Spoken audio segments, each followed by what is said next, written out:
కొనిదాల పవన్ కళ్యాణ్ గారు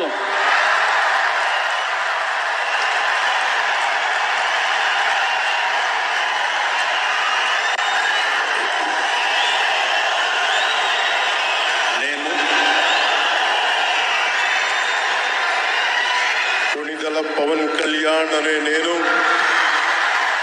శాసనం ద్వారా నిర్మితమైన భారత రాజ్యాంగం పట్ల నిజమైన విశ్వాసం విధేయత చూపుతానని, భారతదేశ సార్వభౌమాధికారాన్ని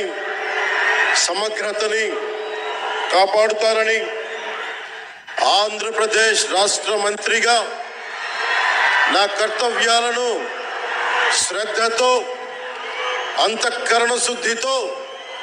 నిర్వహిస్తానని, భయం గాని పక్షపాతం గాని